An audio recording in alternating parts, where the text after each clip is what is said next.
الرجیم بسم اللہ الرحمن الرحیم. عزیزان من، یہ پرویز کی آواز ہے اور میں اپنے مکان واقع 25B گلبرگ 2 لاہور پاکستان سے بول رہا ہوں. آج کی نشست کا موضوع یہی ہے کہ قرآن کی روح سے عبادت کا مفہوم کیا ہے.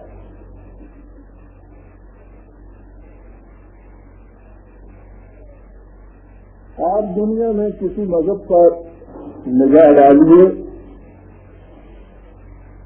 اور مذہبی کی بات نہیں ہے، دنیا میں کہیں چلے جائیے جہاں انسان بستا ہو، وہ افریقہ کے ہستی ہوں، آسٹریلیا کے ابوریجنیز ہوں، جنوبی امریکہ کے پریمیٹو ٹرائبس ہوں، وحشی سے وحشی انسان ہر بات میں ایک دوسرے سے مختلف ہوں گے. ایک دوسرے سے مراد ہے دوسرے ممالک کے دوسرے خطۂ زمین کے انسانوں سے مختلف ہوں گے، لیکن ایک بات ان میں بطور قدر مشترک ملے گی، اور وہ یہ کہ کوئی نہ کوئی ایسی ہستی، کوئی ایسی قوت، کوئی خیالی تصوری صحیح اس قسم کی چیز انہوں نے ضرور تجویز کر رکھی ہوگی کہ جس کی وہ پرستش کرتے ہیں. پرستش کا مفہوم یا پرستش کا تصور یہ ہر جگہ پایا جائے گا. پوجا پاٹ، بھکتی، ورشپ، پرستش ایک ہی تصور ہے جس کے لیے مختلف الفاظ ہیں. پرستش کرنے کے طور طریقے مختلف ہو سکتے ہیں. پرستیدہ یعنی آبجیکٹ اور ورشپ جو ہے، پرستش کی جو شے ہے وہ بھی مختلف ہو سکتی ہے، لیکن پرستش کا تصور ہر جگہ پایا جائے گا. اس کے لیے اکثر مذاہب میں، اکثر قبائل میں تو کوئی نہ کوئی مخصوص چیز انہوں نے اپنے سامنے رکھ لی ہوگی جسے وہ اپنی پرستش کی شے سمجھتے ہوں گے. اس کے لیے فارسی زبان کا لفظ پرستیدہ ہوگا. پرستار پوجنے والا، پرستیدہ جس کی پوجا کی جائے.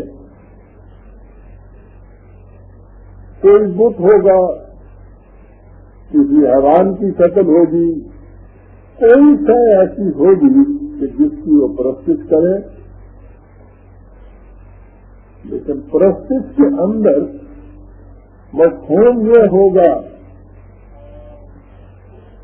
کہ اس پرستیدہ کی تعریف میں گیت گائے جائیں،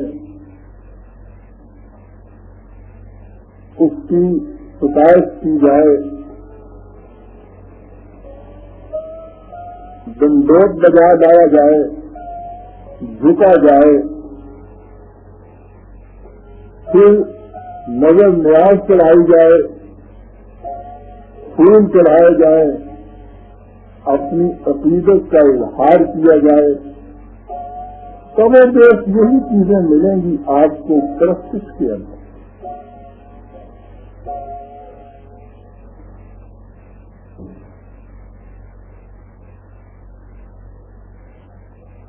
اس وقت ہمارے ہاں بھی خدا کی پرستش کا یہی تصور ہے.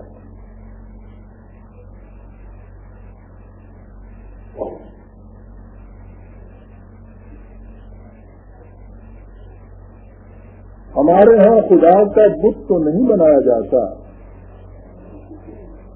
اور یہ ہماری بھی خصوصیت نہیں، اور بھی ایسے مذاہب ہیں جنہوں نے خدا کا بت نہیں بنایا لیکن خدا کی پرستش وہ بھی کرتے ہیں.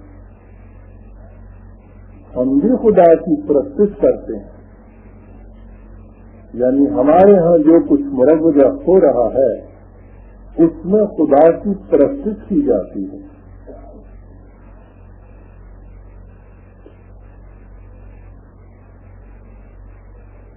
پرستش سے مقصود کیا ہوتا ہے؟ باعدم تعمق یہ بات سمجھ میں آ سکتی ہے. کہا تو یہ جاتا ہے کہ اس سے وہ پرستیدہ خوش ہوتا ہے، اس کو راضی کیا جاتا ہے، اور دراصل جو حاصل ہوتا ہے وہ اس پرستار کے اپنے دل کا ایک اطمینان ہے.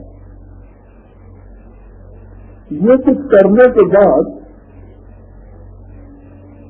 وہ مطمئن سا ہو جاتا ہے کہ میں نے ایک اچھا کام کیا ہے، میں نے ایک فریضہ ادا کیا ہے. تو وہ جو پہلی چیز ہے کہ پرستیدہ کو راضی کر دیا جاتا ہے، وہ پرستیدہ کوئی ایسا ہوتا ہی نہیں کہ جس کو پوچھ لیا جائے کہ تم راضی بھی ہو گئے ہو یا نہیں.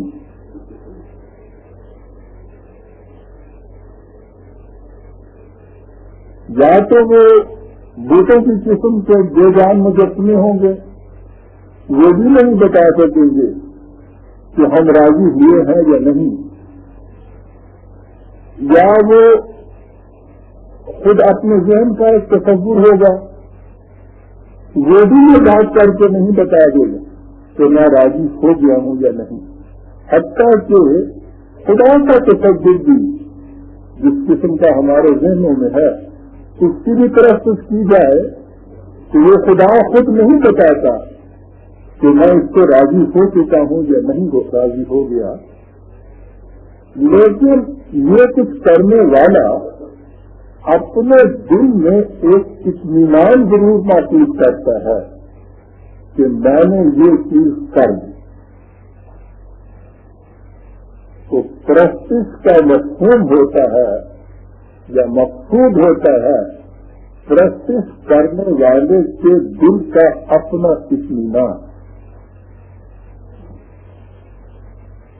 معاف رکھیے گا، موضوع کچھ ایسا ہے کہ اسے خطبہ کی بجائے کچھ درس کے انداز میں، کچھ سبق کے انداز میں بیان کرنا زیادہ مفید رہے گا.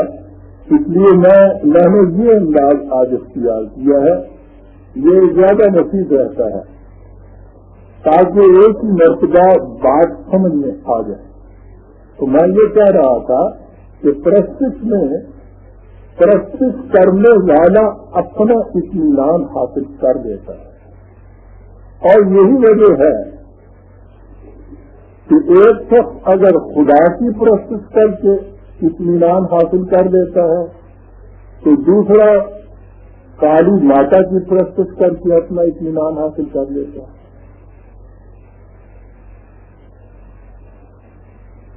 تیسرا کرشن کی پوجا سے اپنا اطمینان حاصل کر لیتا ہے، کوئی شیو جی کی پوجا سے اطمینان حاصل کر لیتا ہے.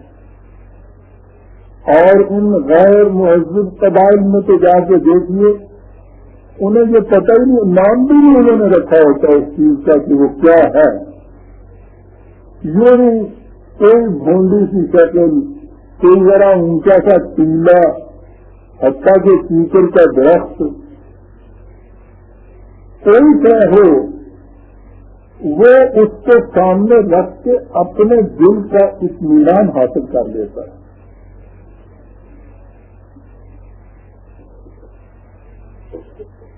ظاہر ہے کہ جب مقصود اپنے ہی دل کا اطمینان حاصل کرنا ہو تو اس میں تو بہت سی گنجائش ہی نہیں نکلتی.